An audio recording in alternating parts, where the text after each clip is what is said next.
Assalamualaikum warahmatullahi wabarakatuh.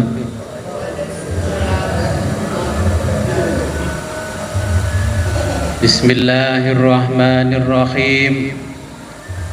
Alhamdulillahi rabbil alamin. Wassalatu wassalamu ala asyrafil anbiya'i wal mursalin Sayyidina wa maulana Muhammadin wa ala alihi wa sahbihi ajma'in. Amma ba'du. La hawla wa la quwwata illa billahil aliyil azim. Alhamdulillah, pada sore hari ini kita diberikan kenikmatan yang sangat luar biasa oleh Allah Subhanahu wa taala, sehingga kita bisa mengawali ngaji kitab filsafat ini ya, pertemuan yang perdana.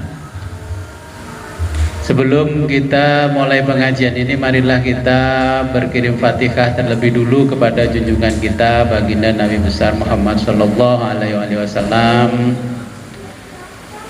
dan kepada mualif kitab filsafat yang kita kaji pada sore hari ini, juga kepada kedua orang tua kita. Semoga dengan berwasilah ini kita diberikan kemudahan oleh Allah Subhanahu wa taala dalam memahami kitab filsafat. Ila hadratin Nabil Mustafa Rasulullah Muhammadin sallallahu alaihi wasallam wa ala alihi wa azwaji wa auladi wa dzurriyyati wa ahli baiti wa jami' ashabil kiram. Sya'alillahi lahumul Fatihah.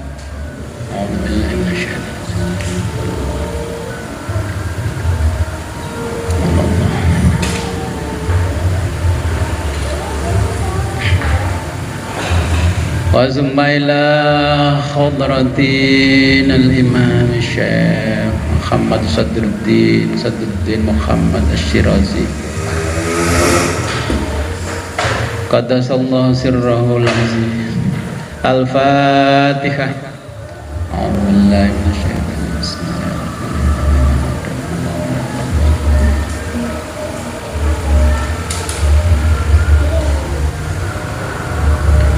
Wa summaila hadratin Sayyid Muhammad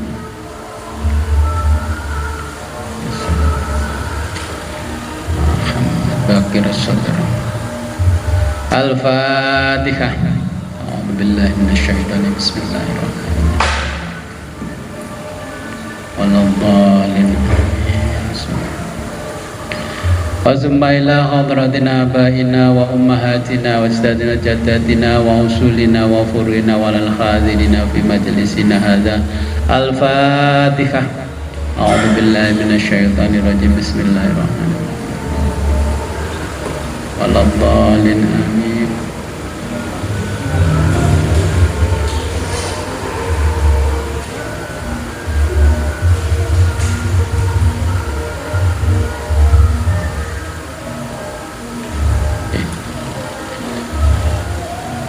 Ibu-ibu maju ke depan sini biar ada aksinya. Budi nih maju di sini.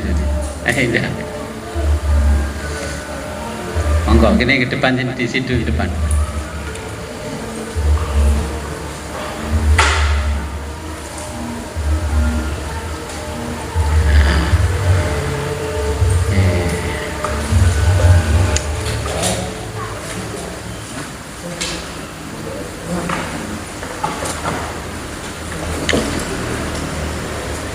Sudah difotokopi semua nggih?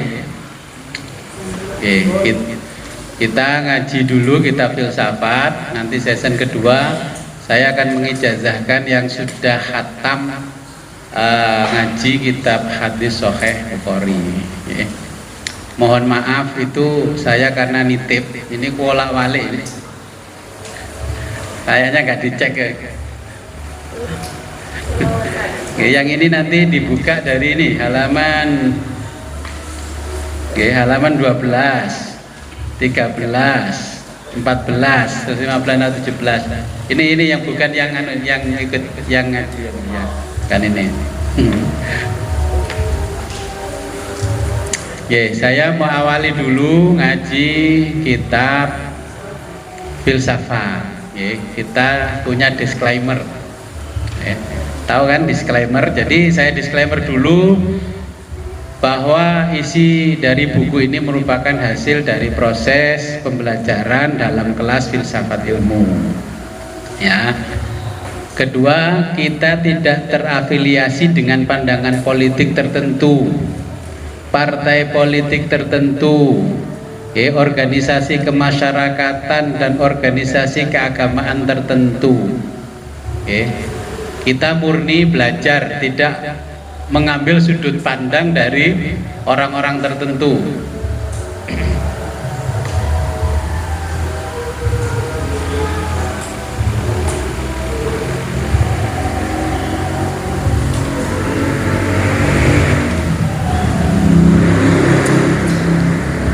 Tiga, isi dalam buku ini semata-mata disediakan sebagai sumber referensi dan informasi dalam pengajian kitab filsafat, ya.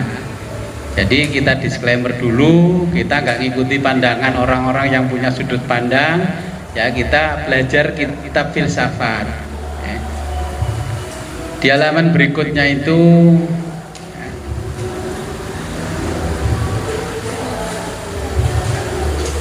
itu ada hormati gurumu.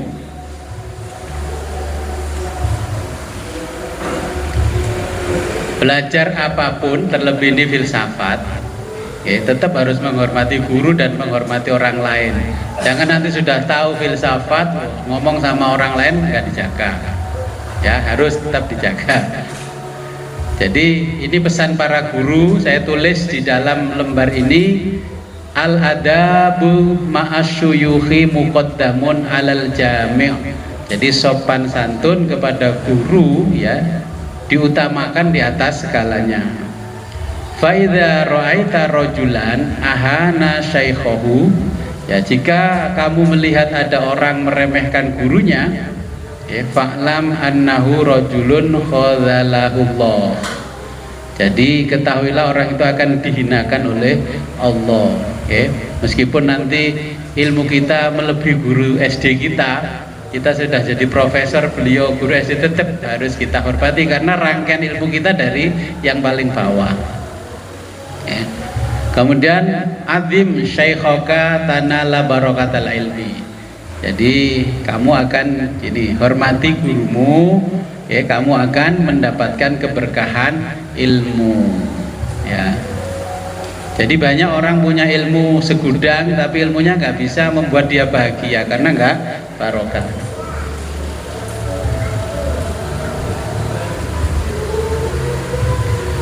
Kemudian di situ tidak ada, ini saya tambahi, bisa dilihat di screen layar monitor, ya.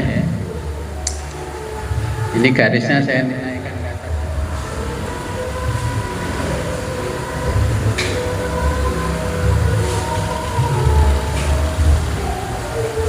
Ya, Bapak Ibu yang sekarang ngaji filsafat bersama saya, pingin tetap jadi orang awam apa orang alim? Pingin ningkat grade-nya dari awam menjadi alim apa tetap awam?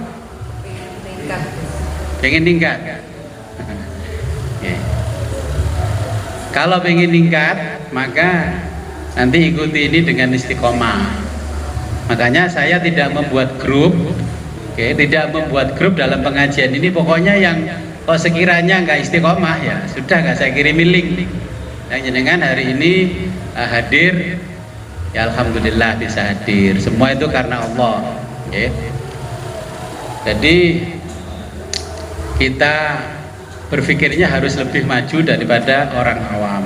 Nah, ini ada kaidah di dalam orang awam, wa innama haqqul awami ayyuminu wa yusallimu wa yushtaghilu bi ibadatihim. Kalau jadi orang awam gampang, gak usah mikir aneh-aneh, ya. Hak-haknya orang awam itu pokoknya yakin pangeran itu Gusti Allah, Tuhan itu Allah, agamane Islam, sibuk dengan ibadah, melok sholawatan, manakipan dan lain-lain tibaan, cukup biibadatihim wa ma'ash isihim, dan kerja nyambut gawe. Nggih. Ini hanya orang awam. Monggo Bu ya, di sana. Monggo benaran.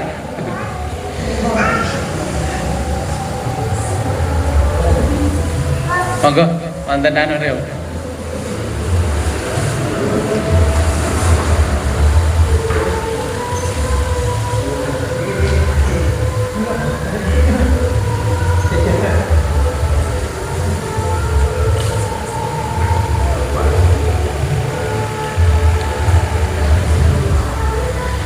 Kemudian wayat robul ilma lil ulama, ya, menyerahkan ilmunya pada ulama.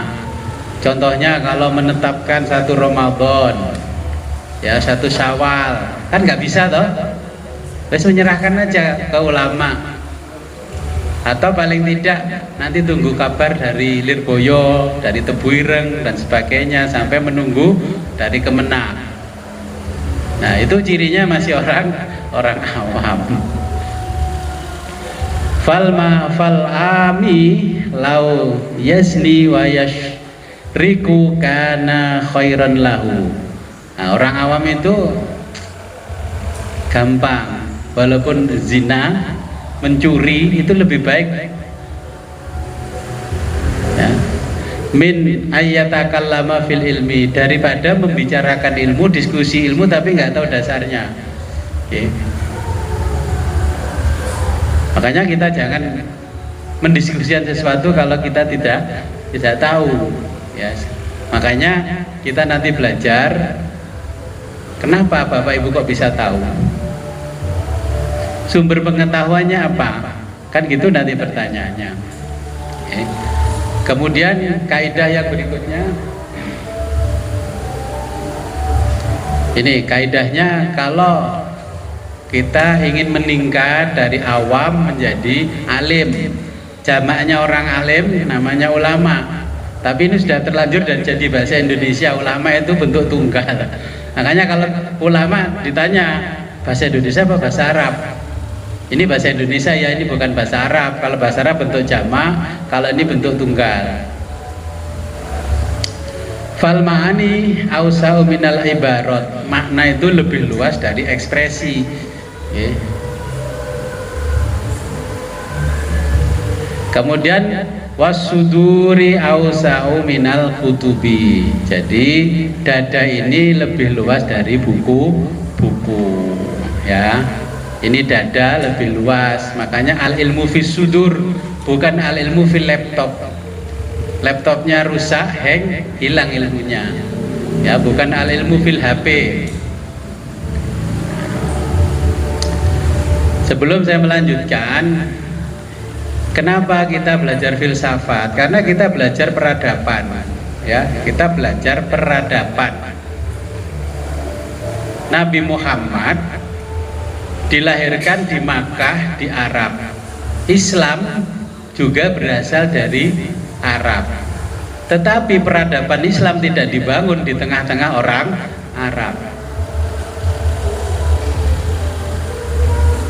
Tahu Al-Quran ini kan?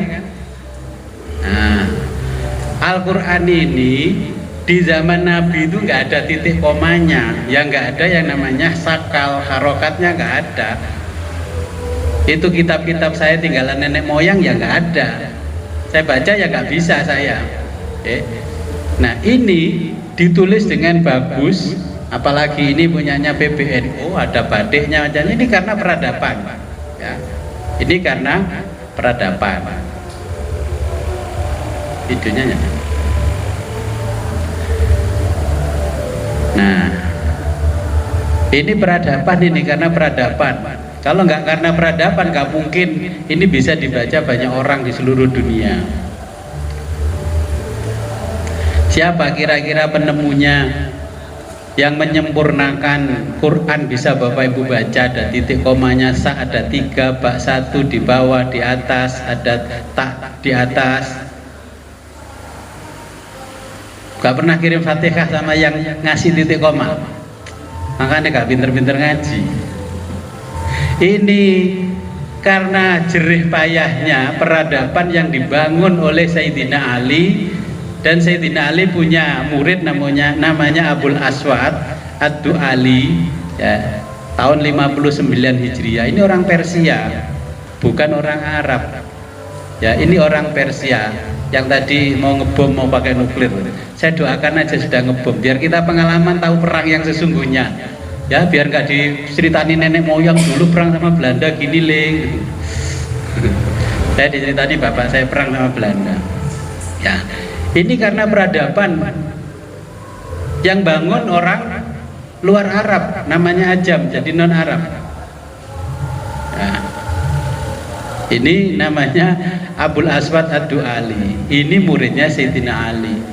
Kemudian supaya Quran bisa diterima banyak orang dan bacaannya benar. Kalau zaman Nabi sampai para sahabat pasti benar bacaannya karena masih ada Nabi. Kalau seperti kita ini bisa nggak? Maka dibutuhkan ilmu yang namanya tajwid. Siapa penemu ilmu tajwid karena peradaban ini? Gak pernah matekai yang nulis tajwid. Nanti kamu di masar ditanya, kok bisa baca seperti itu dari mana? Ya, pokoknya saya ngaji. Tanya malaikat. Jadi ada orang yang namanya Khalil bin Ahmad Al-Farahidi. Ini tahun 175 Hijriah. Ini orang Farhat. Bukan Farhat Abbas, ini orang Farhat. Dulu masuk wilayah Persia. Sekarang kalau nggak salah ya di Afghanistan. Yang mikirkan peradabannya ini orang luar Arab, namanya orang Ajam, non Arab. Yeah. Kemudian lupa, yang syakal itu namanya Khalil bin Ahmad Al-Farahidi. Itu yang syakal, an in un ban bin bun tan tintun. Itu imamnya Imam Khalil bin Ahmad Al-Farahidi dari Persia juga. Karena syakal itu orang bisa baca Quran. Bapak Ibu ngaji sama saya kalau kitabnya gundul gak bisa kan? Nah, kemudian tajwid. Nah, dengan tajwid kita bisa baca benar sesuai bacaannya Nabi. Itu ada orang namanya Abu Ubaid Qasim bin Salam. Ini juga orang Persia. Ya, ini orang Persia yang bangun peradaban. Jadi di Arab itu nggak ada yang bangun peradaban. Islam lahir di Arab, nabinya dari Arab, tapi peradaban dibangun di luar Arab. Perawat hadis yang nanti kita ijazahkan mulai Bukhari, Muslim, Abu Dawud, Tirmidzi, Nasai, Ibnu Majah, Daruqutni, Darimi, Ibnu Khuzaim, Al-Hakim. Orang mana? Itu orang Ajam di luar Arab semua. Orang Arab pemikir hadisnya Nabi dilumpuhke, ya, dikumpulkan supaya bisa dibaca semua orang. Ini dipakai tuntunan orang. Nggak ada. Orang Arab dari dulu kerjanya yaitu bisnis Mekah, Madinah, gaya syarikah, masuk sana aturannya begini. Itu orang dari dulu, dari zaman Nabi Ibrahim itu ya bisanya jualan keramat. Kemudian imam madhab kita Ahlussunnah wal Jamaah. Ya, itu ada Imam Abu Hanifah. Itu orang Arab, Maliki Arab. Ya, Syafi'i. Kemudian Hambali sama imam-imam yang lain bukan orang Arab. Ada Imam Ghazali, Imam Kharomen, ya, Bakilani dan semuanya. Ulama ngetop itu bukan orang Arab. Makanya saya pribadi tidak Arab sentris. Beh lunga kaji terus boleh bajune duwowo. Gak tahu tuh leno Masjidil Haram OB itu juga pakai baju gitu. Pilih mana? Baju gamis panjang tapi demo pakai Allahu Akbar, tapi pakai baju batik, pakai ibadah, pakai ngaji. Pilih mana? Itu peradaban namanya, ya.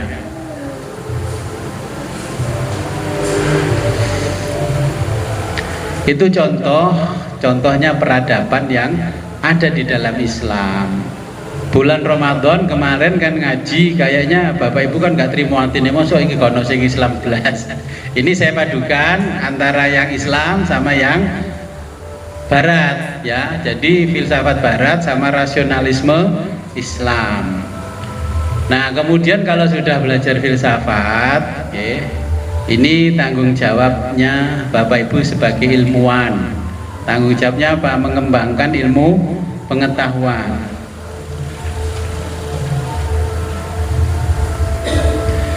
Nah, kaidahnya nanti kalau belajar apa saja, bagaimana Anda bisa tahu apa sumber pengetahuan Anda? Bagaimana kehidupan intelektual Anda terbentuk?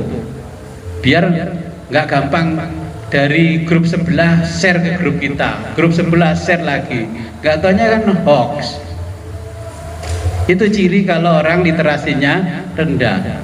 Kirim aja berkali-kali, sampai sering terima kiriman dari WA-nya teman itu kan berkali-kali. Jadi kita harus tahu bagaimana kita bisa tahu sesuatu itu, kemudian sumbernya apa, terus bagaimana otak kita ini terbentuk strukturnya sampai kita tahu. Ya. Ini nanti tanggung jawab kita, ya, kalau sudah ngaji, ya, mengembangkan ilmu pengetahuan dan teknologi. Ya, kita ngaji ini sudah pakai teknologi. Bid'ah itu nggak ada, zaman Nabi nggak ada. Ya, ini peradaban ini, yang bangun orang Barat ini, bukan kita. Nah, kemudian meningkatkan kecerdasan dan kesejahteraan masyarakat. Jangan membangun konflik di tengah-tengah masyarakat. Kita punya tanggung jawab sosial, ya. Kemudian moral dan etika ini. Terus capaian pengajian filsafat kita ini, ya, jamaah memiliki daya kritis. Kalau ngaji jangan sendiko dawuh, ya. Kreatif, inovatif, memahami secara komprehensif semua bidang keilmuan. Saya itu kadang-kadang malah gimana sih orang-orang kok nerimo yang pandum gitu. Saya ngaji nggih Gus pun paham, tanya nggak apa-apa. Harus kritis.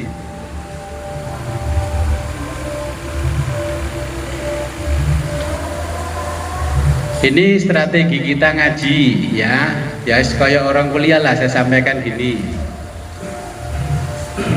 Pengajian diselenggarakan tatap muka yang jauh banget, ya, Jakarta, Papua, kemudian di Siantar, di tempat lain boleh pakai Zoom, ya. Jadi tatap muka dengan menggunakan pendekatan yang berpusat pada jamaah. Jadi saya fokusnya pada Bapak Ibu sekalian, yaitu inquiry based learning dan project based learning. Apa itu artinya? Ini makna Jawanya wahwa mbuh karo.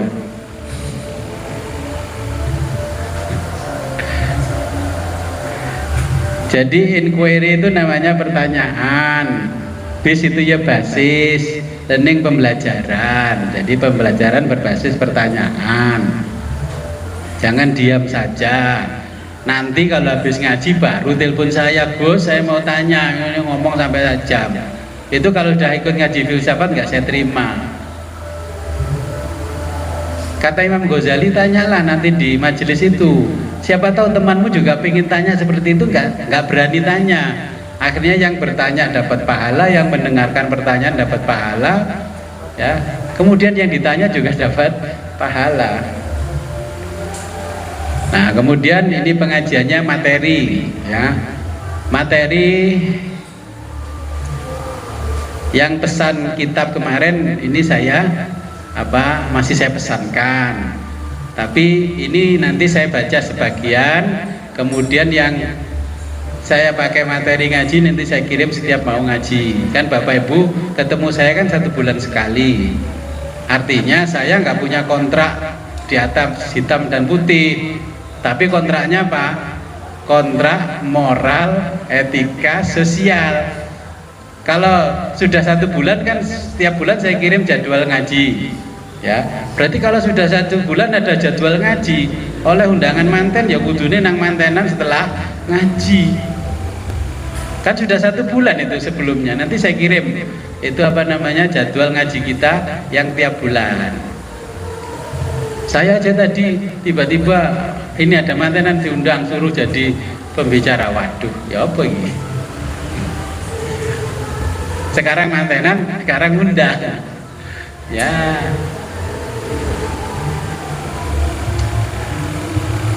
Jadi agenda pengajian kita, apa target ngaji filsafat kita?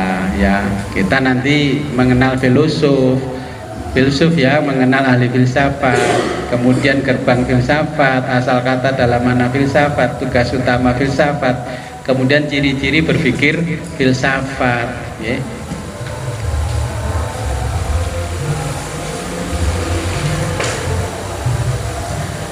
Ini yang lagi rame kemarin karena Pak Menteri dawuhnya mau menggunakan deep learning.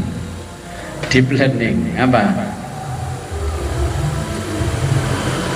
Pembelajaran yang mendalam dibawa ke hati sini kan, deep learning. Jadi itu nanti ada hubungannya artificial intelligence dan machine learning. Kita ini sudah pakai mesin ngajinya, ya, ini semua perangkatnya pakai mesin, ini machine learning, ya. Terus artificial, ini saya bikin ini pakai artificial, ya.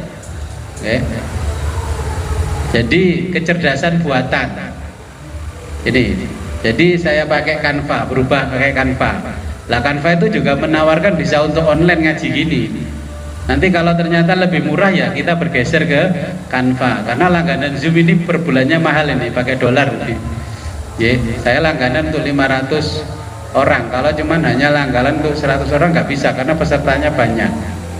Nah ini, jadi machine learning ini adalah salah satu metode dalam artificial intelligence. Ya, kalau Bapak Ibu nggak belajar IT ya kayaknya saya ceritain juga nggak paham. Tapi paling tidak kan tahu, ada orang ngomong, oh ada artificial intelligence, kan di HP sering ditawarkan AI, selamat datang, Anda beruntung bersama saya, AI Anda. Tertarik nggak download itu? Itu enak, itu bisa ditanya-tanya, ya, lebih enak tanya dia daripada tanya Pak RT, Pak RW, Pak Lurah, enak dia. Itu nanti juga akan menggeser posisinya ulama itu. Hati-hati, yang jadi ulama itu kalah pinter sama AI. Nanti tafsir itu semua indikatornya dimasukkan, tanya siapapun tahu. Menurut tafsir Jalalain ini, menurut tafsir Qurtubi ini, tafsir ini sudah. Apa jenengan akan tanya saya? Paling tanyanya Gus, ini yang betul yang mana ini? Ya. Jadi itu memang meniru otak kita. Ya, itu otak kita meniru otak kita. Kalau otak tiruan itu lebih cerdas dari otaknya kita akan kalah. Ya. Kalau sudah caranya begini, guru nanti sudah profesi guru punah. Tidak hanya orang yang pensiun PNS, orang yang meninggal, anak sudah besar-besar, akhirnya ditulis dari apa itu kantor taspen itu punah. Saya kaget terima pensiunnya bapak saya meninggal, kok ditulis punah. Saya tanya ke taspen, ada nggak kata-kata lain yang tidak menggunakan kata-kata punah? Nggak ada Pak, ini dulu kan sudah kajian akademis ya, memang ditemukannya kata-kata punah. Jadi bapak saya nggak ada, itu saya ngurus pensiunnya, itu kata-kata terakhir bahwa bapak saya sudah punah. Loh iya, kita kalau kalah sama EE juga punah ini nanti lama-lama. Jadi itu nanti urusannya AI, ya, AI. Jadi AI nanti mengekstraksi semua fitur-fitur data. Sekarang aja tanya ke AI, tahu kok, lebih tahu dari saya nanti, ya, di AI itu.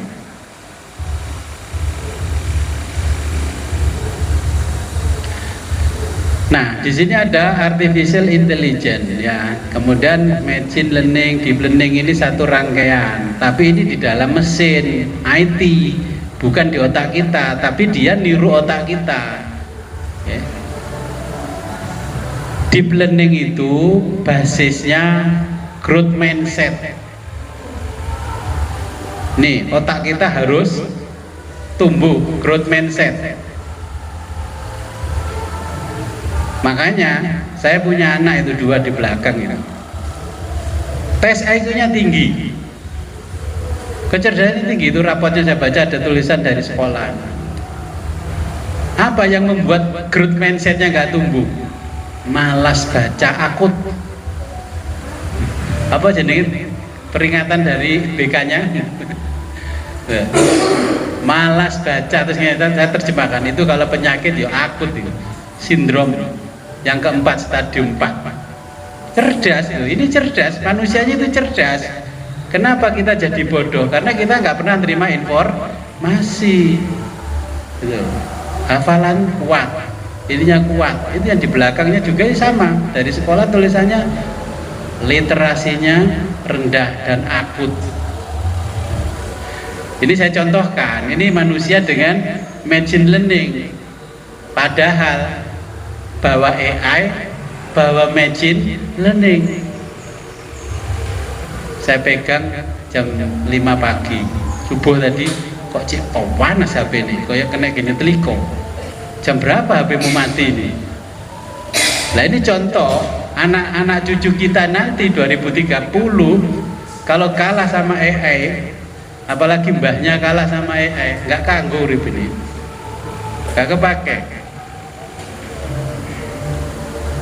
Nah, jadi ini basisnya growth mindset. Gurunya yang ngulangi ngowoyo, tapi nang di rumah di pondok nggak belajar. Tangannya gini, saya lihat di tangannya gini, apa lurus gini anak-anak ini.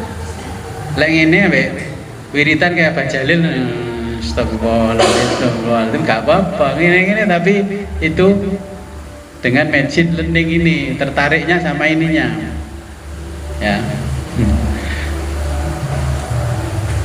Jadi kalau kita bicara growth mindset, ini basisnya proses, bukan pada end of product. Proses, ya, proses. Kemudian kalau ujiannya ini ada basisnya end of product. Makanya itu diberikan dari sekolah buat anak saya. Ya ini basisnya end of productnya. Ya menurut ukuran rata-rata nilainya bagus. Tapi untuk tujuan tertentu, fakultas tertentu belum nyampe. Padahal sudah punya AI, punya apa? Kok jika pinter-pinter? Jadi nggak usah dikasih AI. Kembali ke buku aja niru Kang Dedi.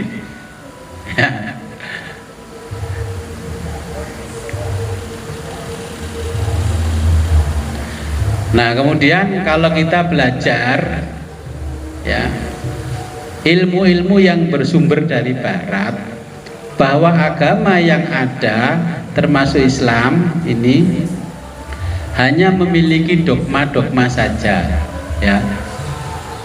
Ini orang Barat, ya, ini pandangan orang Barat,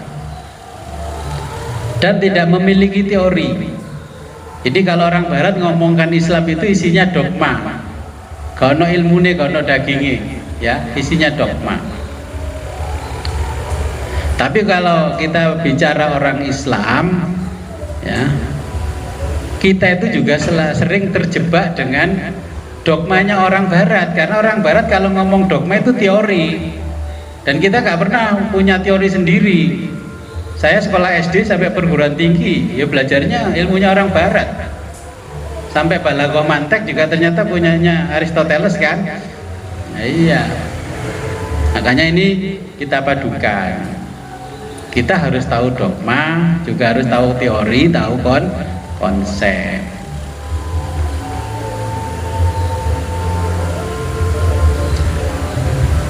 Bapak Ibu tahu nggak gagasan? Gagasan itu apa? Ide? Apa? Pendapat? Apa? Gagasan itu Kalau bahasa Arab, mungkin bahasa Arabnya lebih pinter kalau saya tanya bahasa Indonesia. Bahasa Arabnya tasawur. Saya kadang-kadang kan sering tahu kalau ngaji itu kalau ditanya bahasa Indonesia kok nggak paham, terus saya munculkan bahasa Inggris, langsung bisa. Oh, berarti pada umumnya bukan hanya anak saya, kalau pelajaran muatan lokal mesti jelek nilainya. Bahasa Jawa jelek, bahasa Inggris lebih bagus daripada bahasa Jawa. Wah, mesti diturunin baik yo. Muatan lokal lebih nggak bisa, kalau bahasa Inggris lebih pandai. Tahu teori? Teori tahu? Tahu kan? Tahu. Apa bahasa Indonesianya? Ya gagasan itu, atau teori itu. Saya bilang error, tahu kan? Error tahu. Indonesianya apa?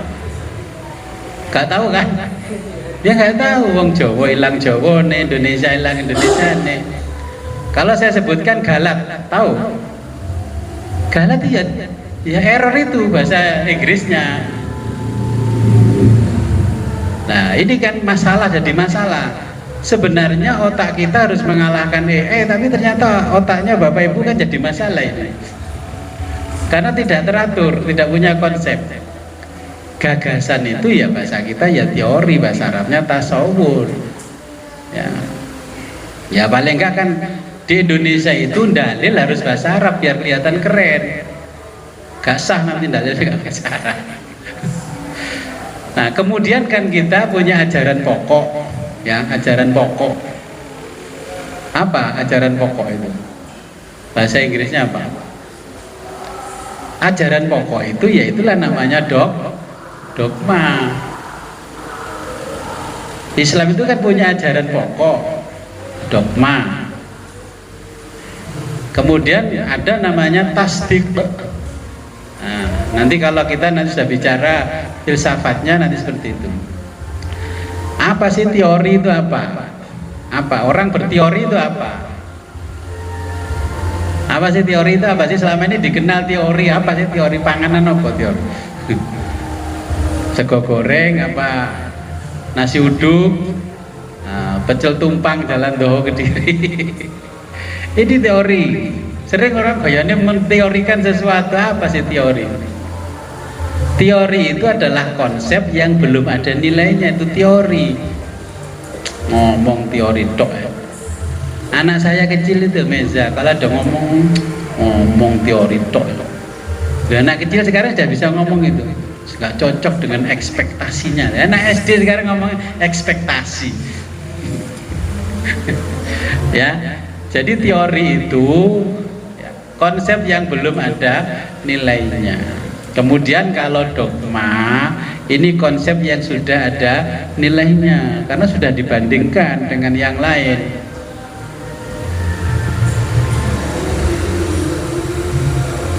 Nah kemudian kita ini berhadapan antara sains dengan agama.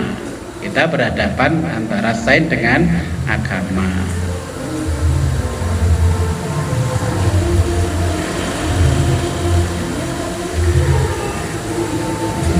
Ini ada Al-Quran, ya. Al-Quran ini kalau dipandang dari sains ini keramat enggak? Kalau dipandang dari agama ini keramat enggak? Harus disakralkan enggak? Ini kalau dipandang dari sudut pandang agama kita harus mensakralkan, ya, harus sakral ini. Kalau dipandang dari sendak, karena ini masih bersifat informasi dan konsep-konsep yang ditawarkan di dalam Al-Quran.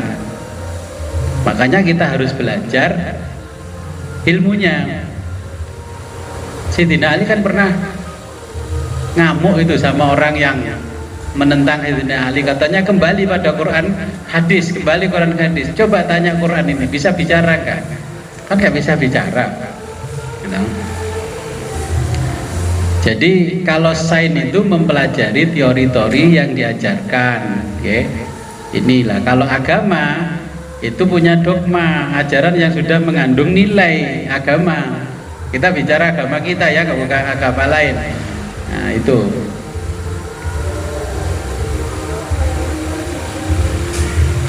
Nah, orang barat mengajarkan sesuatu termasuk agama ya dengan kata teori, padahal itu dogma. Makanya nanti bisa lihat, oh ternyata ini dogma, walaupun itu dikemas dengan teori.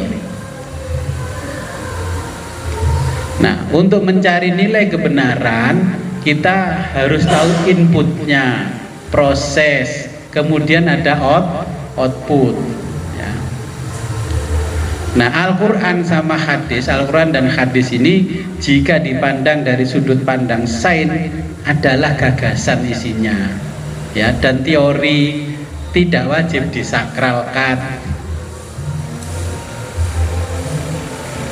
Ini hudal linnas apa hudal lil muttaqin? Di sini ada kalimat ayat yang hudal linnas enggak? Kan ada kan hudal linnas. Berarti Ahok kan boleh toh baca. Kok dipidanakan? Ya kita lihat masa lalu ya. Kan hudal linnas, jelas hudal linnas. Yang memperkarakan kan berarti enggak paham kalau ini dipandang dari sudut pandang sains. Ini hanya informasi, gagasan, teori yang diberikan Allah di sini. Dulu kalau nggak ada yang ngarokati apa paham kita? Kan nggak paham juga. Nah, kemudian kalau Quran hadis ini dipandang dari sudut pandang agama adalah dogma dan wajib disakralkan. Ya. Nah, kita untuk mencari nilai kebenaran kan butuh informasi, kemudian proses, output. Nah, informasi dari mana kita? Ya dari Quran sama hadis. Prosesnya dipelajari teori dan konsep yang diajarkan Allah dari Quran, dari hadisnya Nabi. Kemudian hasilnya bagaimana? Hasilnya kan jadi ilmu fikih, usul fikih, ilmu hadis, mustalah hadis dan sebagainya. Sampai ilmu-ilmu yang lain, sampai algoritma, matematika, aljabar itu kan dari sini. Makanya kita jangan terjebak dengan pemikiran-pemikiran orang barat yang seakan-akan teori tapi judulnya doktrin atau dogmatis ya. Minum air 5 liter sehari menyehatkan, bener nggak kira-kira? Ya itu kan untuk teori marketingnya produk minuman air kemasan. Padahal kalau merujuk kitabnya Nabi, minum ya secukupnya perutmu, bukan 5 liter per hari.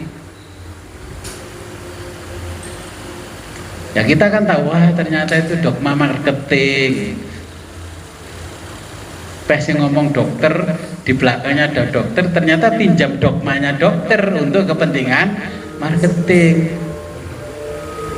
Juga ada kok yang pinjam dogmanya agama untuk kepentingan bisnis. Contohnya jual syafaat.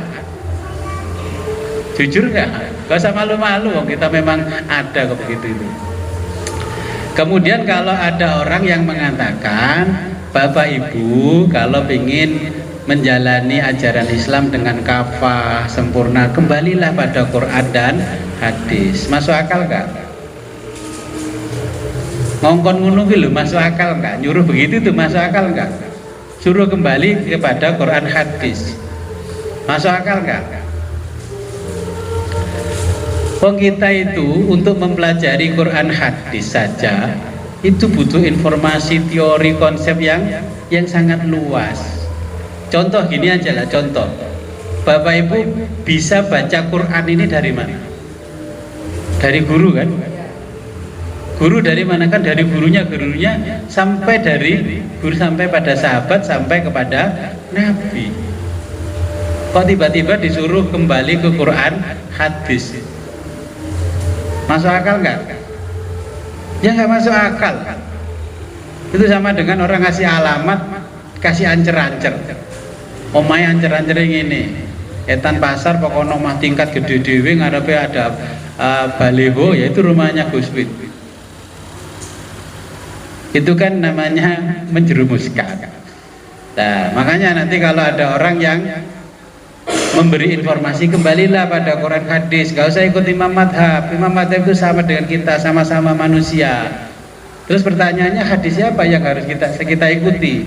Ya hadisnya Bukhari Muslim. Terus ngandel gitu kan? Itu pokoknya kalau cirinya orang yang ngajinya cuman kajian mingguan pasti percaya. Lek ngaji istiqomah bahwa kitab gini nggak percaya. Karena apa? Kalau ditanya hadis yang mana yang harus kita ikuti, hadisnya Bukhari Muslim. Tuh. Jadi kita ikut imam madhab Syafi'i, Hambali, Maliki, Hanafi nggak boleh, karena itu manusia seperti kita, tidak terjaga, tidak maksum, tidak mahfud kan gitu. Sudah kembali aja ke Quran hadis. Nah, terus kalau hadisnya Bukhari Muslim itu hadisnya siapa ya? Itu adalah hadisnya imam madhab. Kita ini orang ahlus sunnah seringkali dicemooh menggunakan hadisnya ahlu sunnah, namanya Bukhari Muslim. Kenapa? Karena Bapak Ibu nggak ngaji kitab hadis Bukhari Muslim, makanya terus didalili dengan Bukhari Muslim oleh mereka semanut yo Bukhari Muslim. Padahal yang diuraikan Bukhari Muslim itu sumbernya dari para imam madhab. Melok bapaknya, ikut bapaknya nggak boleh, suruh ikut anaknya. Jangan ikut bapaknya, ikut anaknya aja. Ya, jadi nanti kalau ada orang yang menginstruksikan kembalilah pada Quran hadis, kira-kira gimana? Kita tertawakan apa ya, gimana? Biarin aja lah, dia lagi belajar agama. Nah, target kita ini ya, targetnya ini kita akan mengenal filsuf dan ahli filsafat. Kalau sudah ngaji filsafat nanti bisa mikir dewe, mikir sendiri, berpikir sendiri. Ya, latihan mikir dewe, berpikir sendiri. Terus merefleksi sendiri. Kalau sudah ngaji, dicerna sendiri, dipelajari sendiri. Wes, kalau apa itu? Kemudian berkreasi sendiri, memproduksi ide sendiri, ya. Nah, hari ini kita belajar apa itu filsafat dari ahli filsafat, ya. Belajar tokoh-tokoh filsafat, mempelajari pemikiran para tokoh filsafat, dan kita harus membedakan filsafat dipandang sebagai metodologi berpikir atau filsafat sebagai produk pemikiran. Ya. Kalau Bapak Ibu mengatakan pada orang lain, itu katanya Gus itu seperti ini, itu namanya apa? Lah itu namanya dogma. Ya. Kata imam ini begini-begini dogma, padahal Bapak Ibu nggak belajar ilmunya imam itu, ya. Kita mau ngomong, dicari dulu sumbernya apa, konsep berpikirnya apa, ya. Jangan sampai menjerumuskan orang, padahal maksudnya imam tadi nggak seperti itu, ya. Saya kan sering, wah ini katanya Gus Wid seperti ini, itu namanya Bapak Ibu menyampaikan dogma, bukan menyampaikan informasi, ya. Jadi nanti kita harus bisa membedakan mana ini filsafat sebagai metodologi berpikir, mana sebagai produk pemikiran.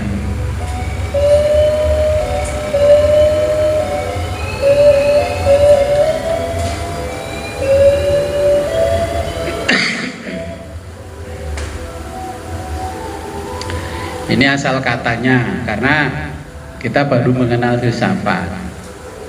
Asal kata dan arti filsafat itu dari bahasa Latin philo sama sophia, ya. Philo artinya cinta, sophia kebijaksanaan. Orang bijaksana berbeda dengan orang yang mencintai kebijaksanaan. Kalau orang bijaksana itu nggak pernah sedih, nggak pernah emosi, nggak pernah ini. Orang bijaksana kalau mencintai kebijaksanaan, karena dia tahu, wah saya ini jadi kepala sekolah, kalau mau marah ditahan dulu dong karena kepala sekolah. Itu orang yang mencintai kebijaksanaan. Wah saya ini kepala desa, saya bupati, mau karaokean nggak enak, nanti nyawer ketahuan orang, masuk medsos. Itu orang yang mencintai kebijaksanaan, bukan betul-betul bijaksana.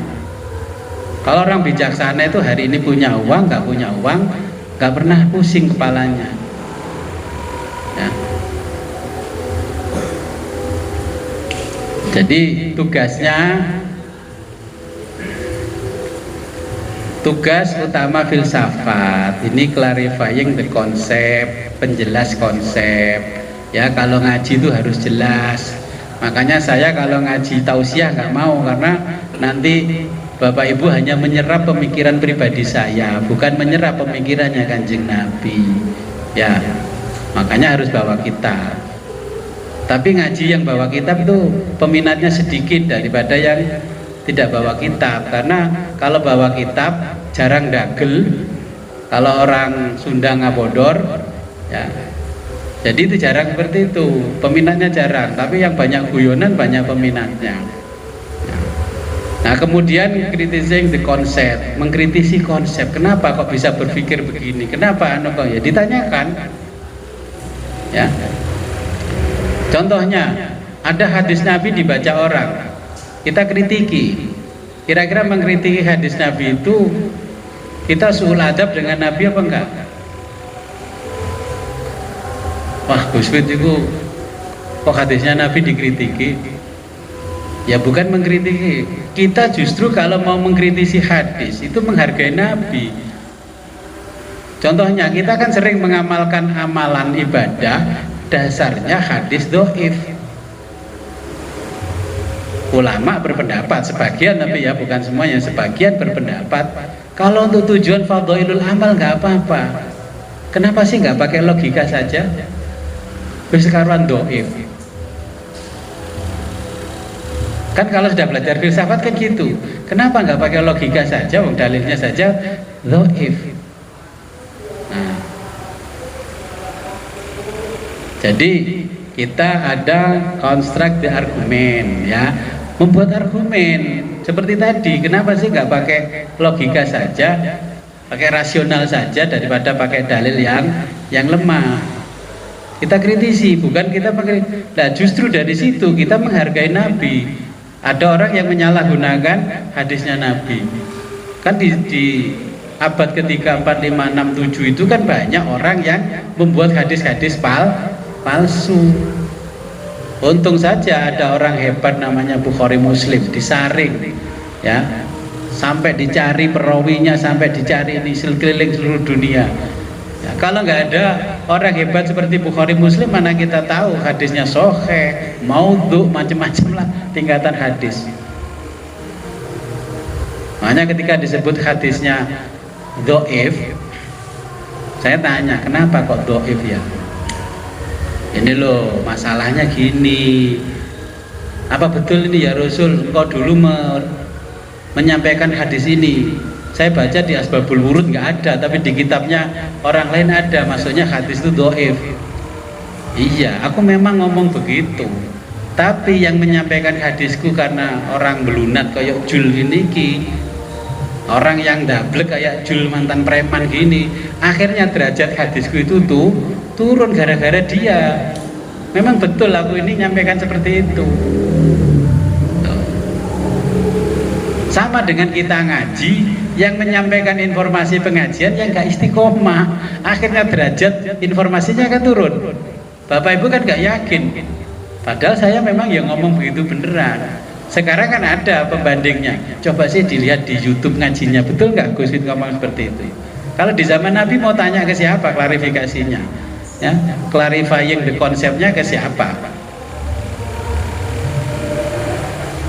Nah, dari tiga ini ada yang disebut karakter. Jadi karakter ini adalah hasil dari sebuah sistem dan prinsip yang dibiasakan. Lihat saja jamaah ngaji yang biasa bertamu ke saya, terus parkir motor di depan pintu gerbang, itu karakter apa? Itu karena dari kecil nggak diingatkan bapaknya, ini jalan, jangan parkir di sini. Masa aku tak tulisi kabeh parkir sudah sediakan. Berarti kan SDM rendah kalau kebanyakan tulisan. Nah itulah namanya karakter. Tapi alhamdulillah sekarang gak ada. Dulu 17 tahun yang lalu yang saya maksud, wis mesti parkir di pinggir itu ya. Videonya mesti Bapak Ibu bisa lihat, saya ngomong ya parkir di tempat ini karena itu jalan. Makanya kalau nanti anak cucunya parkir di depan pintu masuk rumah, dikasih tahu, nah itu parkirnya di sana ya, itu tempatnya parkir, ini tempatnya orang jalan mau masuk. Itu karakter.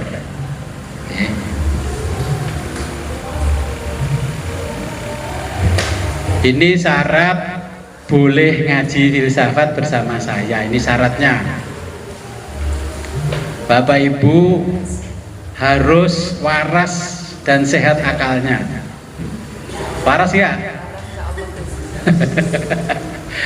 Perlu saya bawakan psikolog, psikiater. Ya harus waras. Kalau nggak waras bahaya nanti.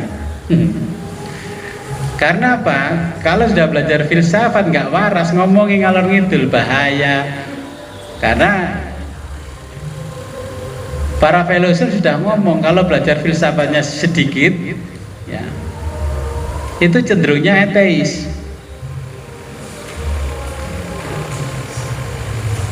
Kalau belajar filsafatnya tuntas, justru jadi agamis, lebih yakin dengan agamanya. Nah, kita boleh bicara bebas, tapi harus bertanggung jawab.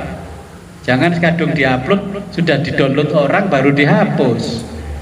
Tetap kena undang-undang ITE.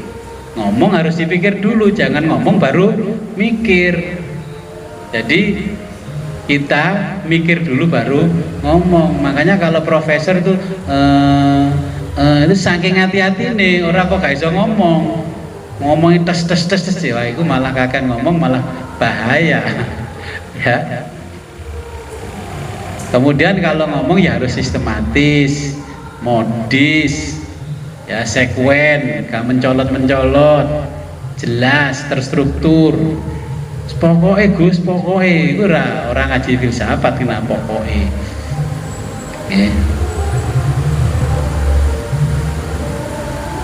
Kalau ngomong ya koheren, konsisten. Lek ngomong itu nggak medotke gulu ya, tidak memutus leher, jebol ke hati, menusuk hati enggak. Ya koheren itu menyentuh. Ya. Ngomong medotno gulu kalau kata orang Jawa. Terus kalau ngomong ya nggak loncat-loncat, sistematis. Kemudian kalau bicara pun harusnya komprehensif ya, meluas. Gak ngomong bulet ya, ngomong mana sampai koncone hafal khutbah. Contohnya orang khutbah lah, jenengan khutbah terus beli buku khutbah 1 tahun. Sampai putune hafal, mbah meneh dina khutbah iki ya materi ini hafal. Saya tuh sampai hafal dulu waktu kecil di masjid sana itu, Mbah Yai A khutbah itu sampai hafal di sini, besok Mbah Yai ini temanya ini. Karena ya nggak mau ganti-ganti, karena dulu mau beli buku khutbah tahun 80 kan jauh kemana, nggak seperti sekarang kan bisa kelunting di keranjang kuning langsung datang sendiri ya. Sekarang harus sudah canggih, khutbah ya harus ganti-ganti materinya. Kalau berpikir radikal, bukan berarti radikal ngebom, enggak. Mikirnya itu yang kuat, mendalam. Orang mau coba buku dilut, geletakno terus turu ngasem sebelah buku. Kayak model Jenderal Al-Fatih. Ini harus radikal gitu loh, gak klemer, lembek. Jadi variabel yang utama harus dipikirkan dan mendalam. Contohnya ngomong dipikir si akibatnya ya. Kritis, proporsional dan porsional ngomongnya ya. Jadi kemudian konseptual, reflektif, harus punya konsep yang ngomong.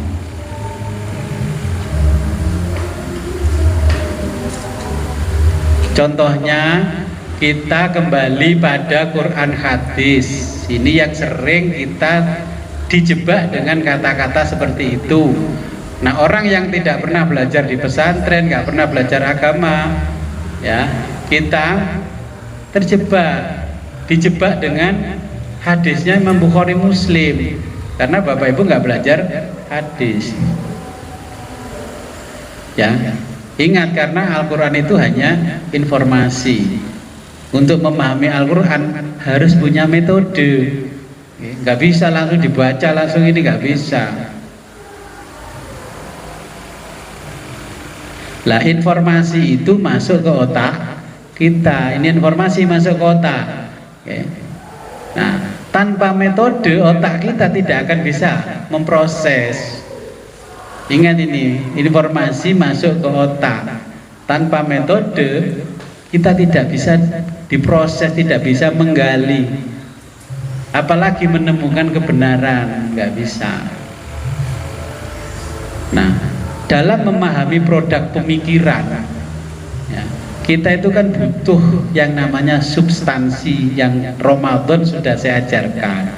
Butuh metode, butuh relevansi. Contoh, kita memang dari SD sampai perguruan tinggi kalau ngaji fikih ya, bab kitab pertama ya kitab Toharo. Tapi kan substansinya berbeda, metodenya berbeda, relevansinya berbeda. Contoh ini produk pemikirannya Imam Syafi'i, karena Bapak Ibu kan yakin ini Syafi'iyah semua kan, ya, Syafi'iyah semua. Imam Syafi'i itu di kitabnya itu baca di Al-Um dan turunannya dari ashabnya Syafi'i itu mengatakan kalau zakat fitrah itu tidak boleh pakai uang. Tapi Bapak Ibu sekarang anaknya kalau di sekolah suruh bayar pakai uang apa pakai makanan apa namanya orang yang hidup di negeri setempat. Imam Syafi'i berpendapat yang namanya zakat fitrah tidak boleh pakai mata uang, pakai makanan penduduk negeri. Dulu tidak ada negara, negeri ya, pokoknya negeri. Kalau orang Galek ya pakai gaplek, orang Madura pakai jagung, orang Badas pakai beras. Apa konsepnya Imam Syafi'i dan produk pemikirannya Imam Syafi'i, Bapak Ibu pahami? Gus pokoknya wong awam, sekolah pasrah Imam Syafi'i mawon. Dan nanti kan juga ditanya kenapa seperti itu. Imam Syafi'i itu berpendapat kalau zakat pakai mata uang, nanti lama-lama korban di hari raya Idul Adha itu juga pakai mata uang. Padahal yang dibutuhkan pada saat korban adalah menyembelihnya. Nanti lama-lama wis urunan tuku dagingnya kena dibagi-bagi kotaan. Loh, itu namanya produk pemikiran Imam Syafi'i. Teorinya apa? Kita kalau nggak belajar begini apa tahu itu? Terus mengkritisi Imam Syafi'i seenaknya. Bukan nggak boleh mengkritiki imam, boleh, tapi kan harus tahu ilmunya. Ya. Imam berbeda pendapat, nyentuh istri Imam Syafi'i tetap batal, imam yang lain tidak batal. Ya tahu, harus tahu ini metode berpikirnya Imam Syafi'i bagaimana. Imam yang lain bagaimana kok boleh itu menyentuh istrinya nggak batal. Yang aku madhabnya Syafi'i apa? Imam Syafi'i punya metode berpikir dan produk pemikirannya.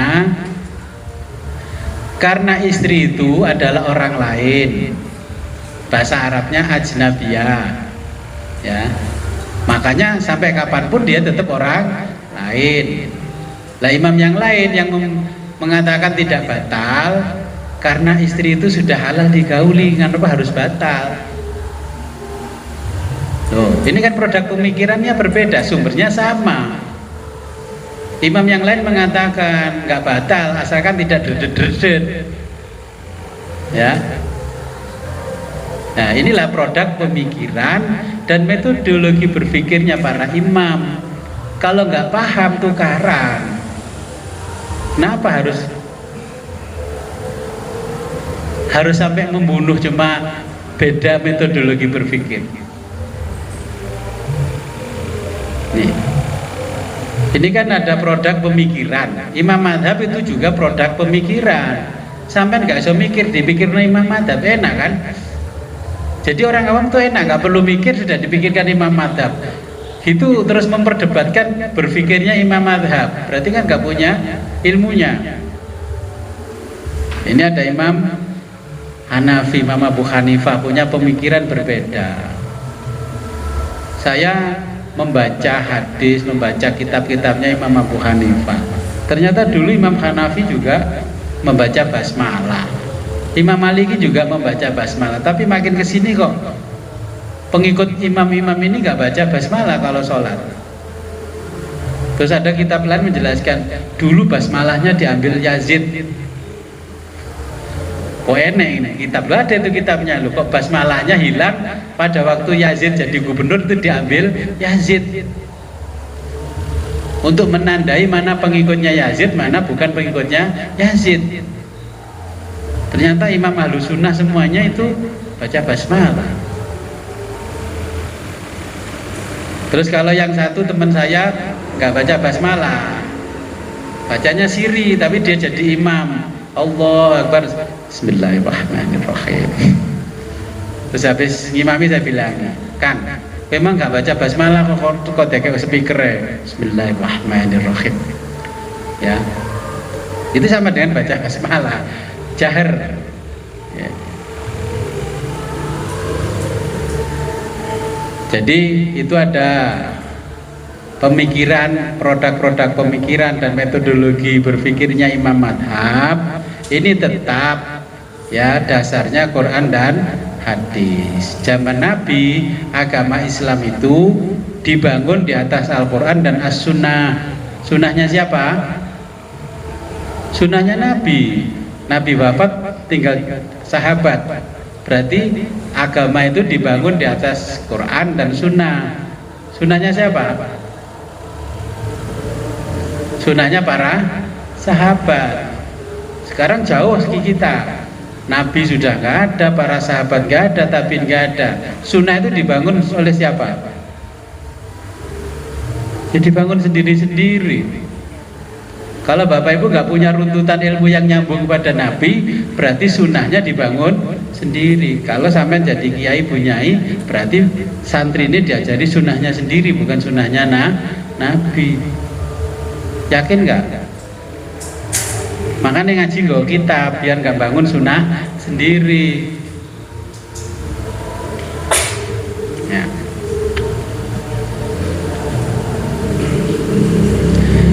Jadi dari produk pemikiran ini yang bisa kita kritisi adalah struktur konsep. Ya, konsep berpikirnya, kenapa Imam Syafi'i bisa seperti ini, Hambali Maliki bisa seperti ini. Ada madhab fikih lain yang namanya Ja'fari, yang kalau di sejarahnya dulu paling besar Ja'fari itu. Ya, karena itu berbau Syiah terus ditinggalkan orang.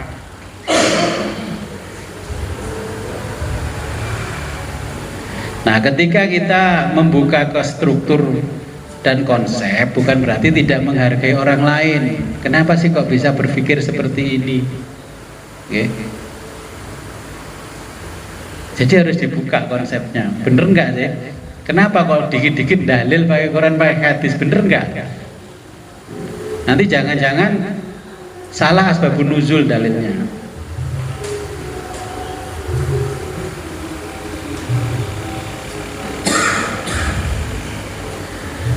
Jadi keempat madhab diakui sebagai madhab yang valid di Islam Sunni. Ya, perbedaannya diantara mereka tidak bersifat fundamental. Ya, jadi perbedaannya tidak fundamental, biasa-biasa aja. Tapi kenapa orang Sunni sendiri masih berdebat? Contohnya sampai hari ini kita kunut dikomentari yang nggak kunut, tapi sama-sama ngaku Sunni. Terus punya channel TV sendiri besar, terus ngomong begini. Kadang-kadang kenapa sih? Wong ini sudah jelas produk pemikiran yang perbedaannya tidak bersifat fundamental. Sing siji TVNO punya ini, sing siji TVmu punya ini, komentari ini. Apalagi kalau mau puasa Ramadan, yang senengane megengan, yang mu tidak suka megengan itu di TV-nya mengulas sejarah megengan sampai seakan-akan menyudutkan. Tuh, padahal itu kan produk pemikiran. Ya. Nah, lanjutannya ini ada produk pemikiran madzhab fikihnya Syiah. Sekarang Syiah. Saya nggak benci Syiah, tapi saya mantel sama Yazid. Ya ini sama ini, kalau di NU sama ya. Ini Syiah memiliki beberapa aliran utama yaitu Zaidiyah dan Imamiyah. Nah itu ada Isna Asyara. Ya. Dari pemikiran Syiah, orang Syiah itu punya hadis sendiri. Itu kalau di rak buku saya yang bawah itu ada hadis sendiri, itu hadisnya orang Syiah. Itu tidak mau kalau yang meriwayatkan sahabat, tapi yang meriwayatkan ahlul bait. Ya, ahlul bait. Ya. Nah, madzhab Syiah fikih ada Ismailiyah. Kemudian pemikiran Syiah ini berbeda dengan pemikiran Ahlus Sunnah. Kan juga berbeda produk pemikiran. Beda berpikir saja kenapa harus membunuh. Dulu kan begitu, kalau yang berkuasa Syiah, Ahlus Sunnah dibunuh. Kalau yang berkuasa Ahlus Sunnah, Syiah dibunuh. Kan sejarahnya begitu.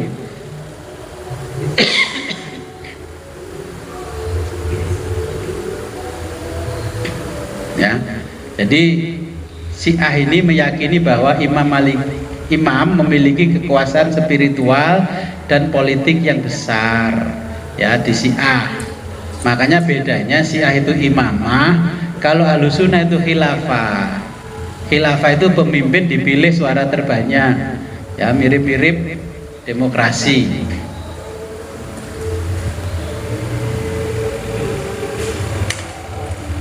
Jadi ini perbedaan antara Sunni dan Syiah, imamah dan kekhilafahan. Nanti ngomong begini katanya Gus Fit dukung Syiah. Enggak, kita enggak berafiliasi sama mereka. Kita bicara fakta saja. Nah, kemudian kita mengenal madhab teologi. Ini produk pemikiran tentang ketuhanan. Ya. Itu ada Mu'tazilah, Asy'ariyah, Maturidiyah. Kalau kita yang mengikuti NU itu mengikuti Asy'ari sama Maturidi, produk pemikirannya. Ya. Terus ada yang Mu'tazilah, ini kaum-kaum rasionalis. Makanya ada konsep Allah wujud, kita mbako. Terus kira-kira kalau nggak ngikuti konsep mereka, terus sampean nggak hafal Allah wujud kita mbako, masuk neraka nggak? Itu kan produk pemikiran dari pertentangan berpikir, cara berpikirnya di bidang teologi. Di Islam namanya ilmu kalam. Yang paling menang Asy'ari sama Maturidi di antara berpikir.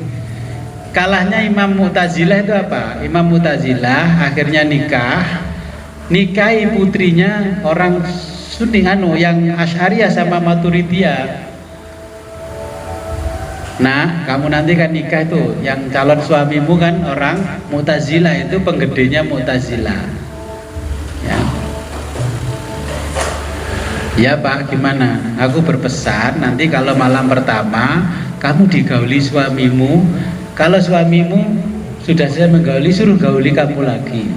Kalau dia nanti bilangnya ya nggak bisa, kalau langsung 2 kali nggak bisa, ya katakan, karena konsepnya Mu'tazilah katanya semua kekuasaan itu diserahkan pada manusia, tidak ada kaitannya dengan Tuhan. Coba itu kekuasaanmu sendiri, kekuatanmu, munculkan kekuatanmu itu. Setelah begitu tobat, ikut madhabnya yang Asy'ari sama Maturidi. Loh, ulama dulu itu seperti itu, ingin mematahkan pendapatnya beda pola beda prinsip pemikiran, produk pemikiran, sampai anaknya dinikahkan. Tapi anaknya sudah dikasih ilmunya. Ternyata kan suruh 2 kali sekaligus nggak bisa kan? Loh, berarti kan kekuasaan itu tidak sepenuhnya diserahkan pada manusia. Tetap yang namanya Allah juga berperan. Nyatanya kamu sendiri nggak bisa langsung 2 kali. Ya.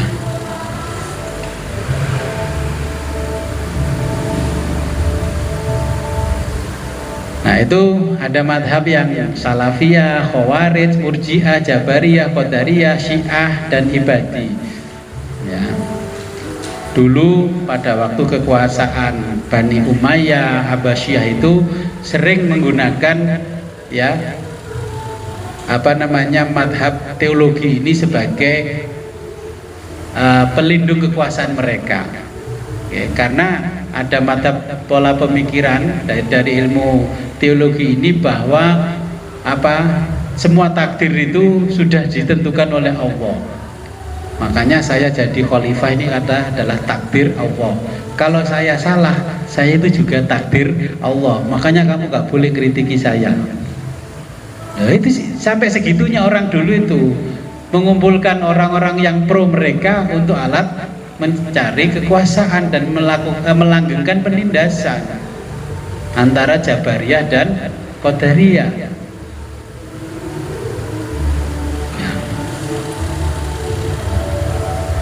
Kemudian itu ada ilmu kalam yang sudah punah. Nah, ini saya berikan hanya untuk pembukaan kita belajar filsafat.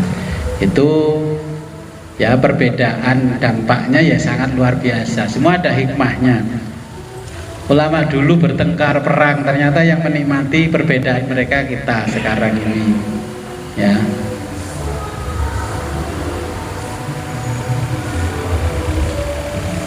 Sebenarnya sifat 20-nya Allah sama dengan sifat manusia. Ya, kalau kita belajar seperti sama. Ini juga dampaknya dari perbedaan madhab di ilmu kalam itu juga dimanfaatkan oleh para penguasa. Ya, dari dulu Islam itu selalu digunakan oleh penguasa.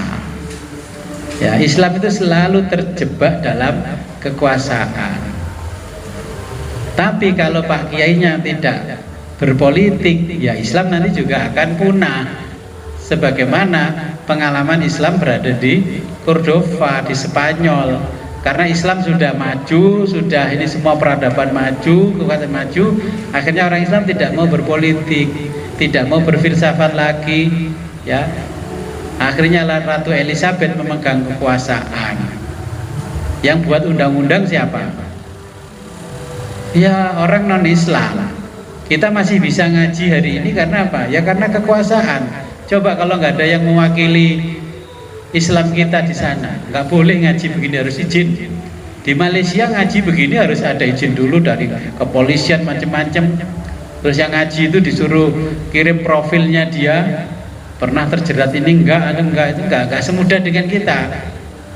Kita mantenan dangdung nggak ada masalah. Di Malaysia ya jadi masalah. Oke. Mungkin sampai di sini dulu, ada pertanyaan.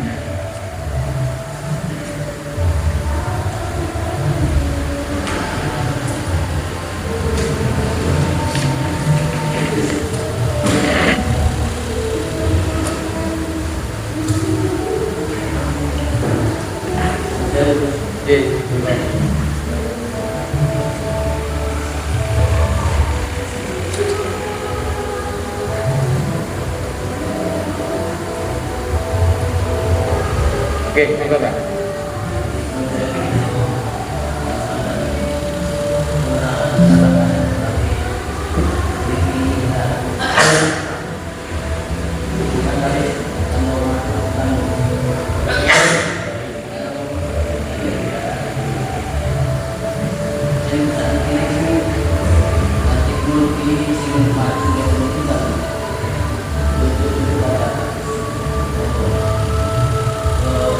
Dia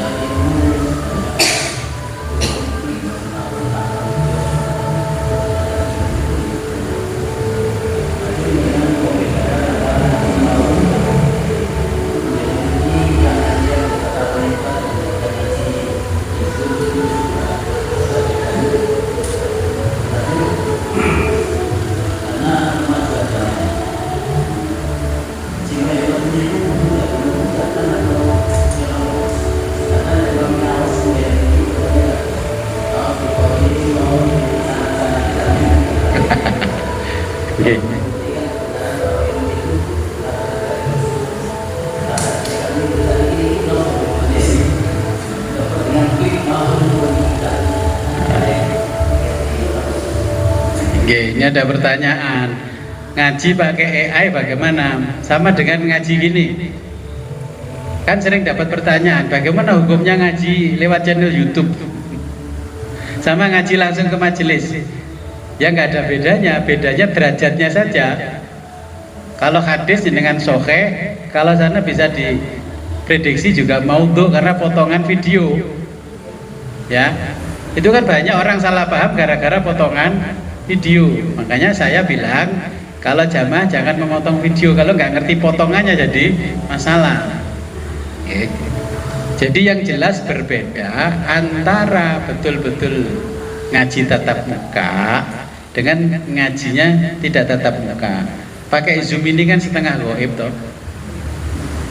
Nah, ini setengah gaib. Ini aja banyak yang di Zoom itu belum pernah berjumpa sama saya. Orangnya jauh-jauh karena perjumpaan saya dengan alam gaib, sering telepon-teleponan sama saya tapi belum pernah tatap muka. Di zaman Nabi, syarat menjadi sahabat itu pernah berjumpa dengan Nabi semasa hidup dan dia Islam, kemudian tidak murtad, tidak pernah murtad. Okay. Ada orang yang hidup semasa Nabi tapi tidak menjadi kategori sahabat, namanya Uwais Al-Qarni. Dia lari dari Yaman ke Nabi, ternyata Nabi di sana sudah wafat. Okay. Makanya itu tidak dikategorikan sahabat. Nah, bagaimana derajatnya? Ya derajatnya lebih utama yang bertatap muka. Sanad itu dikatakan sambung kalau pernah berjumpa dengan Nabi. Dan orang yang menyambungkan ini orang yang pernah berjumpa, di atasnya gurunya berjumpa sampai para sahabat sampai Nabi, dibuktikan perjumpaannya. Itu namanya sanad, mata rantai. Bapak Ibu kan ngaji hadis sama saya kasih sanad nih. Contohnya ini, walaupun sanadnya salah. Ini kemarin kan saya nitip karena masih banyak kegiatan ya. Nanti yang pegang sanad ini apa namanya? Dari halaman 12 itu Kutubul Hadis, kitab-kitab hadis. Ini ada beberapa jalur ya. Saya dengan guru saya, nah terus Bapak Ibu dengan saya itu. Ini bisa dibaca di sanadnya ini ya.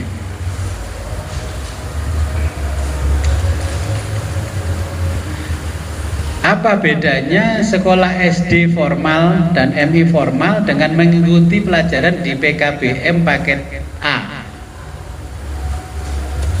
Apa bedanya? Sama-sama sekolah, sama-sama diakui pemerintah bisa melanjutkan ke tingkat yang lebih tinggi. Kalau yang formal setiap hari sekolah, kalau yang PKBM sekolahnya berdasarkan kesepakatan. Lek gurunya gak bisa ngulang ya bahasa sekolah. Kalau anaknya diajak pergi orang tuanya, ada acara mendadak ustadzah, jadi sekolah. Nah, sama dengan jenengan sekarang belajar filsafat di kelas PKBM dengan langsung masuk ke fakultas filsafat atau S3 dapat pelajaran filsafat, mata kuliah filsafat. Jelas berbeda. Kalau di sana dituntut membuat disertasi, dituntut ini, jenengan dituntut punya moral saja lah, wis janjian 1 bulan sekali kan gitu aja tuntutannya. Ya. Jadi ada yang diploma 3, ada yang setara diploma 3. Kata-katanya kan setara. Setara itu tidak sama.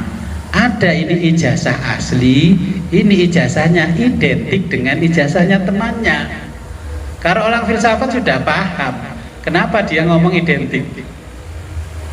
Apa? Ini kan temannya semua ini sekolah, ya. Ijazahnya kan sama, dikeluarkan di tahun yang sama, sama-sama aslinya. Kenapa dikatakan ini identik? Kalau sampean sudah belajar filsafat ya mesem lah minimal, karena kata-katanya identik ya. Tapi karena itu yang punya otoritas ngomong begitu ya, jadi kita nggak ikut campur urusan orang. Nah, kita kan belajar filsafat, kenapa orang ini kok ngomong identik, gak ngomong asli aja sih? Kan sama-sama tuh produknya. Saya punya anak 5, ini identik sama anak Pak Wit. Ngamu gak anak saya? Oh, anak ke-6. Ya, ini anak identik. Terus ada yang mengatakan ini bukan anaknya Pak Wit, ini anak ideologisnya Pak Wit. Contohnya kayak model begini, ya, ini anak ideologis nih, ngaji dari kecil sampai sekarang punya anak 2. Kalau ikut Pak Prabowo kan ini anak ideologisnya Pak Prabowo. Terus satunya ini anak kandung, terus dipecah lagi. Oh, ini anak biologis, ini anak angkat, kan gitu akhirnya. Kenapa kok tidak dikatakan ini anak kandung? Kalau orang sudah belajar filsafat sudah tahu kenapa ini maknanya identik, ini maknanya asli. Kalau orang Madura bilang ini asleh, ini asleh. Nah, jadi itu bedanya. Kalau ngaji tatap muka itu asli, kalau ngaji lewat Zoom namanya identik.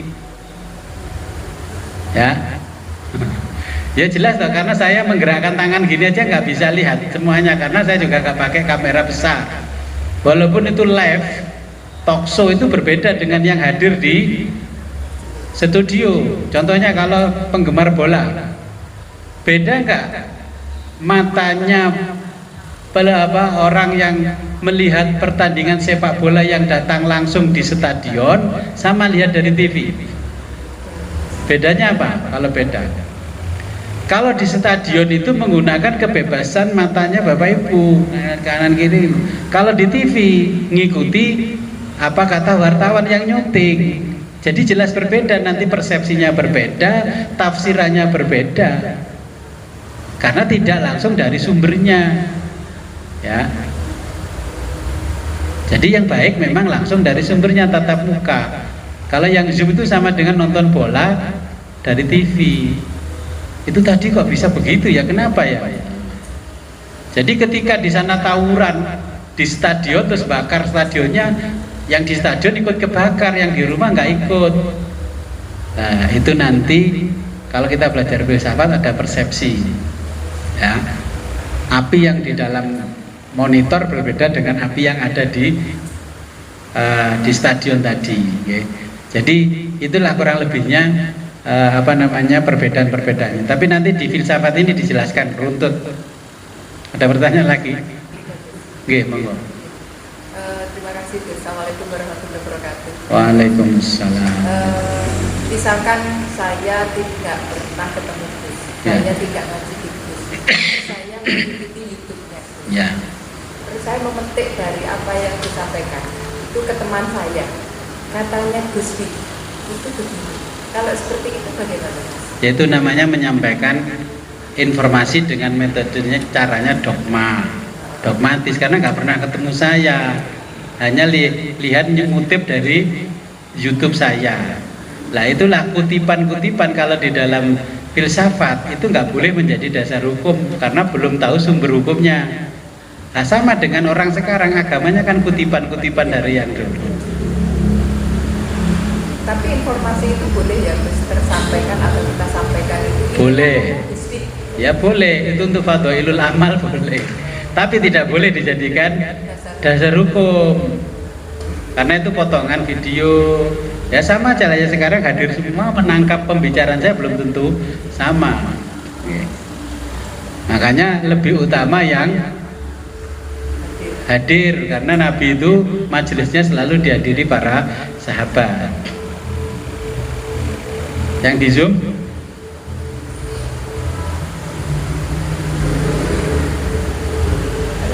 Oke, silakan.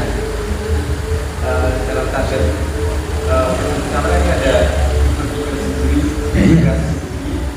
dan memperbaiki ide sendiri. Iya. Ketika ide itu kan tiap orang beda pemikiran. Iya. Ide itu disimpan sendiri, dari sendiri. Kendaraannya itu disimpan sendiri. Ya, saya kasih tahu gini. Kalau baca kitab fikih klasik, kitab kuning itu, istinja itu pakai apa? Peper pakai apa? Batu. Ini yang dicontohkan Nabi ketika membersihkan kotoran dari BAB itu pakai batu. Ya nggak apa-apa, silakan pakai batu, nggak dilarang. Itu kalau dari metodologi berpikir namanya taklid, mengikuti apa adanya. Gus, zaman Nabi nyontohkan cawi itu pakai batu kok. Ya nggak apa-apa pakai batu. Ya kan?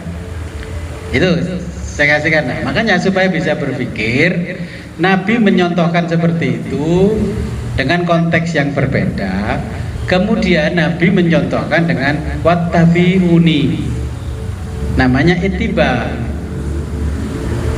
Kalau ittiba itu mengikuti Nabi yang sudah memandang substansinya, sudah tahu metodenya dan relevansinya.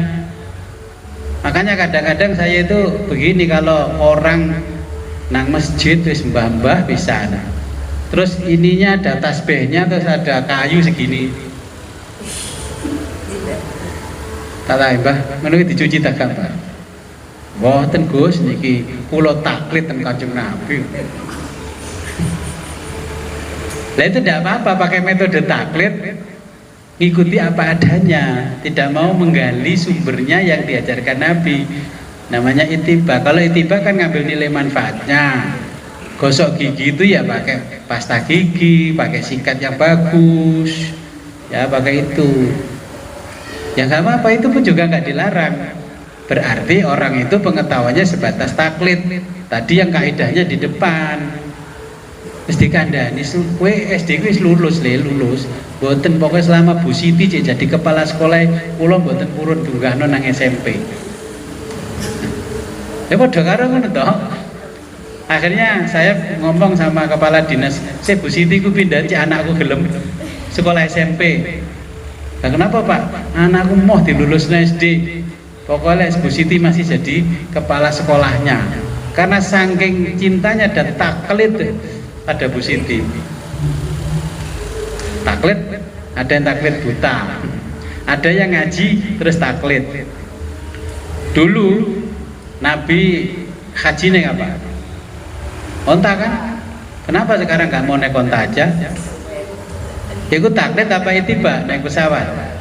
Ya ittiba Nabi. Dulu Nabi rumahnya 9 kali 6. Terus kalau rumah saya jadi 15 kali 50, ikuti sunnah Nabi enggak?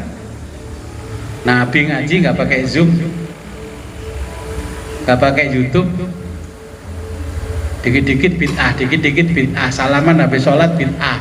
Oh ngaji aja pakai Zoom, pakai YouTube kok nggak dibid'ahkan. Nah, jadi kita nanti akan memahami bagaimana sih taklid itu, bagaimana ittiba, ya dengan ngaji filsafat.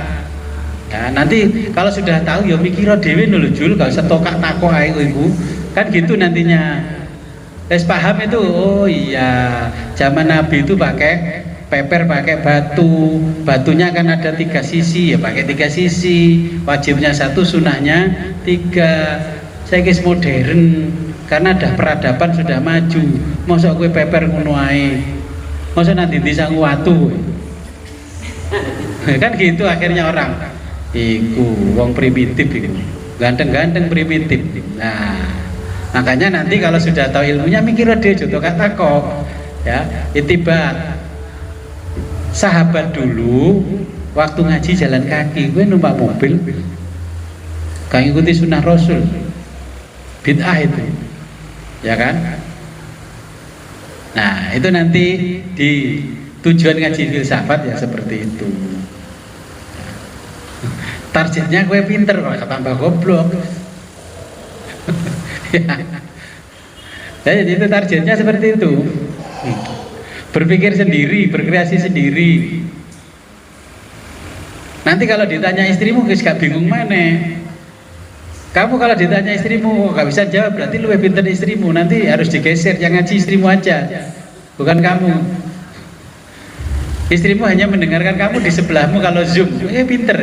Ini saya ngaji langsung gak pinter. Nah, jadi itu maksudnya berpikir sendiri, berkreasi sendiri. Contoh kalau pergi haji, naik pesawat, naik itu kan, atau apa, bagaimana mau tayamum? Wong di pesawat nggak ada tempat ininya. Nabi zaman Nabi dulu wudhu itu tidak kayak kita di Jawa grojok-grojok. Jadi wudhu itu airnya ditaruh di genggaman ini untuk basuh ini sudah sah. Itu kan dibangun dengan pemikiran imam madhab sehingga wudhu yang sempurna seperti ini. Dan hukum bisa berubah kondisional. Ya. Babi itu haram. Nah ini pandangan filsafat. Ya memang haram. Haram apanya? Kalau dimakan, kalau dipandang, anjing itu haram. Haramnya di mana? Ketika dimakan. Kalau cuma dilihat aja, anjing itu haram. Tapi di sini ada Mbah Kajitola itu piara anaknya. Mbah Kajitola itu ngingu anaknya, ya. Jadi selama kamu tidak makan, dari sudut pandang berpikir sendiri berarti tidak jatuh haram didelok tok. Masa disunting aja nggak boleh. Dan juga imam madhab berbeda pendapat. Makanya kalau pergi ke Turki kemana-mana itu banyak ibu-ibu muslimah bawa anjing. Karena pendapatnya Imam Malik hanya liurnya saja yang najis, yang lainnya enggak. Kalau Syafi'i mutlak semuanya itu najis. Saya mau mencoba biara anjing di depan herder. Heboh gak kira-kira? Iya, karena mayoritas Syafi'i dan gak paham madhab Syafi'i dan gak paham produk pemikiran. Itu contohnya seperti itu. Ya. Ada lagi? Apa tambah bingung? Awal pasti bingung. Oke. Oke, monggo.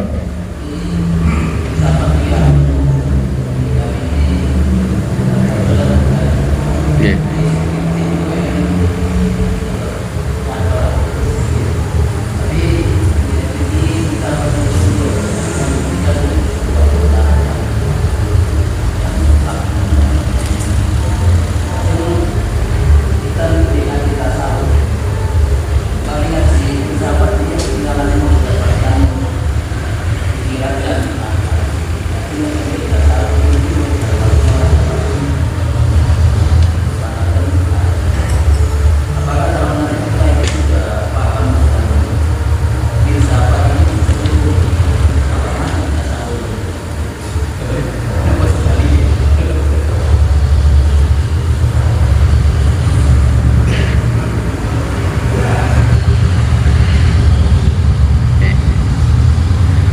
Jadi ini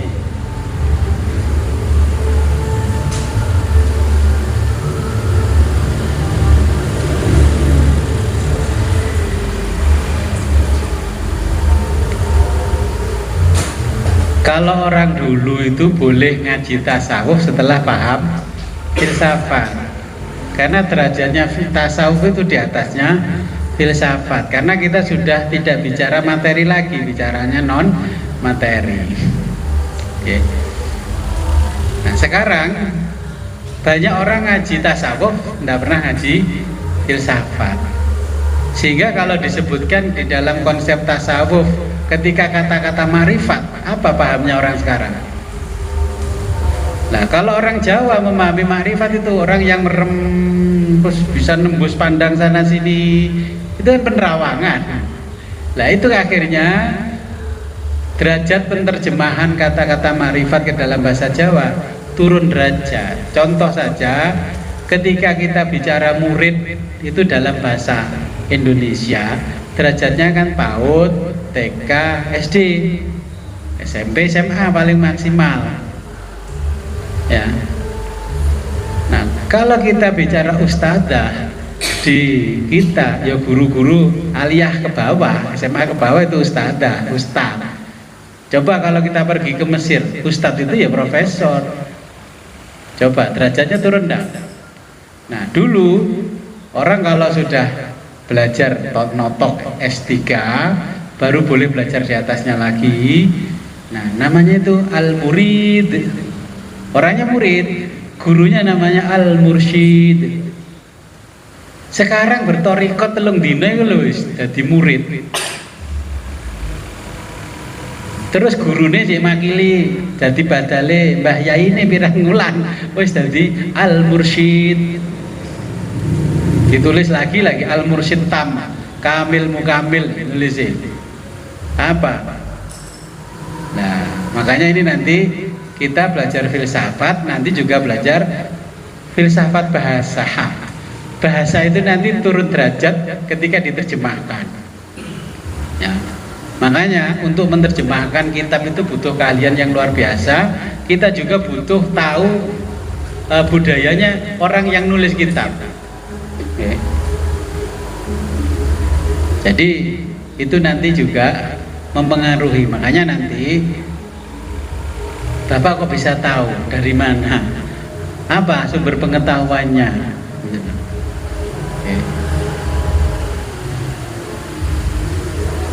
Jadi kira-kira seperti itu. Al-Fatihah. A'udzubillahi minasyaitonir rajim. Bismillahirrahmanirrahim. Amin. A'udzubillahi minasyaitonir rajim. Bismillahirrahmanirrahim. Allahumma shalli wa sallim wa barik ala sayyidina Muhammad wa ala ali sayyidina Muhammad wa ala kulli sahabati Rasulillah ajma'in. Hamdan syakirin, hamdan na'imin, hamdan ya Rabbana lakal hamdu kama yanbaghi li jalali wajhika wa 'azimi sultanik. Allahumma innaka ta'lamu sirri wa 'alaniyati faqbal ma'dzirati wa anal muhajati fa'adini sulli wa ta'ala ma fi nafsi faghfir li dhanbi. Allahumma as'aluka imanan daiman yubashiru qalbi wa as'aluka yaqinan shadiqan hatta a'lamu annahu la yusibani illa ma katabtahu alayya warida bima qasamtahu li ya dzal jalali wal ikram. Allahumma khudh minna wa taqabbal minna waftah baba kulli khairin kama fatahta ala anbiya'ika wa bi rahmatika ya arhamar rahimin. Wa sallallahu ala khairi khalqi sayyidina Muhammadin wa ala alihi wa sahbihi wa barik wa sallim walhamdulillahi rabbil alamin. Al-Fatihah. A'udzu billahi minasyaitonir rajim. Bismillahirrahmanirrahim. Amin. Akhirul kalam, ihdinas siratal mustaqim, wabillahi taufiq wal hidayah, wa ridwan inayah. Assalamualaikum warahmatullahi wabarakatuh. Waalaikumsalam. Waalaikumsalam.